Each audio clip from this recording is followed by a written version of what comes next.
Di sanalah aku berdiri, jadi pandu ibuku.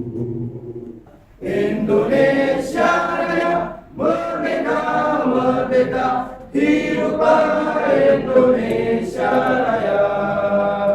Indonesia Raya, merdeka, merdeka, tanahku, negeriku yang ku cinta. Indonesia Raya, merdeka, merdeka, hiduplah Indonesia Raya.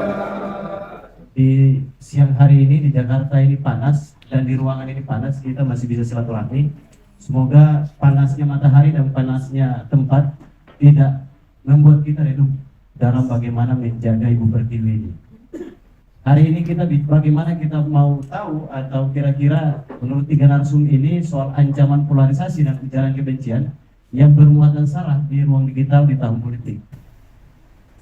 Kita kalau bicara tentang polarisasi, entah apakah masih relevan hari ini, karena energi polarisasi 2019 rata-ratanya kok sekarang sudah mulai ada berkurang. Kendati masih ada di ruang elit, tapi grassroots-nya agak lebih bergembira kalau hari ini, terutama karena ruang publik diisi oleh anak-anak muda. Mereka senangnya itu berpolitiknya yang gembira. Romantisasi ujaran kebencian dan sara pasca 2001 rasanya nggak pernah ada konflik horizontal yang begitu keras ya, seperti halnya di Ambon atau misalnya di Sampit begitu. Lebih kepada memang pendewasaan masyarakat terhadap ruang demokrasi.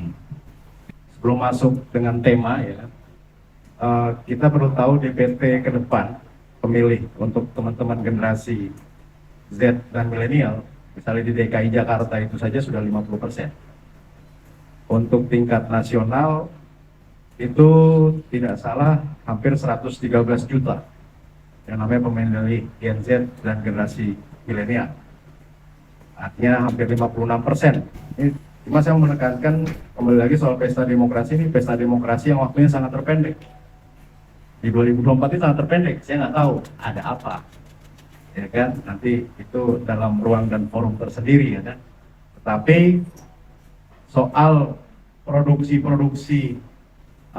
hoax yang nanti akan marak di medsos, baik itu di pemberitaan, nanti produksinya bukan lagi bicara sara kalau saya melihat, tapi lebih kepada kasus calon-calon ini. Nah, dan kedua, pertarungan visi dan misi. Kecenderungan sara ini saya lihat mulai ini tidak akan terlalu besar di pilpres ini ya kan, dan ini sangat jauh sekali, tapi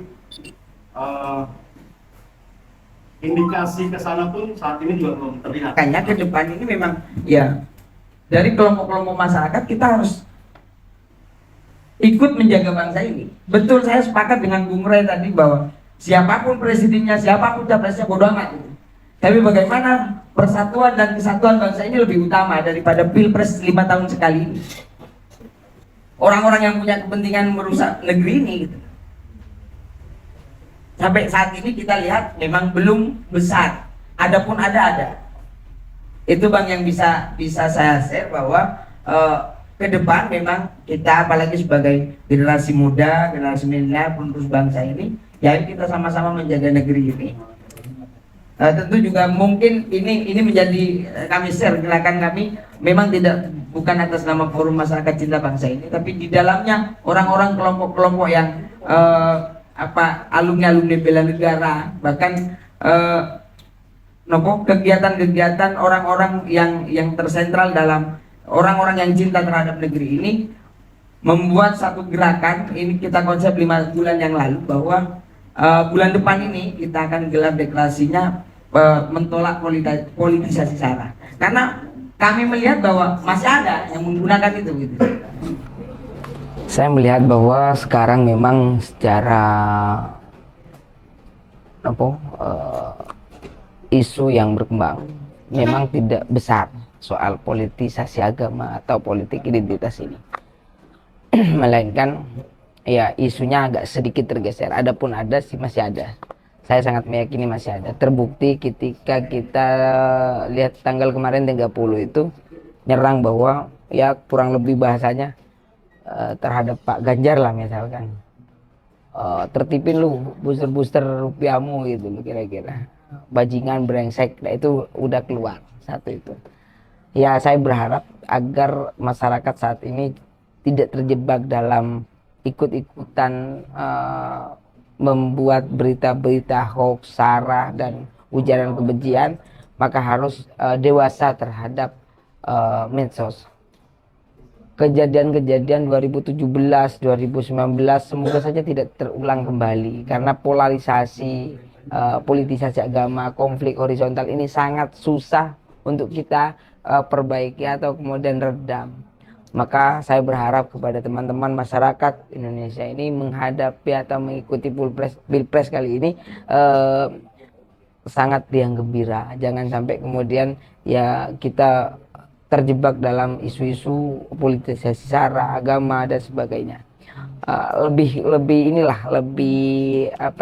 kita pikirkan masa depan bahwa kita punya harapan 2045 Indonesia menjadi Indonesia emas dan sebagainya. Apalagi adanya bonus demografi ini, ayo kita isi ruang-ruang digital dengan hal-hal positif.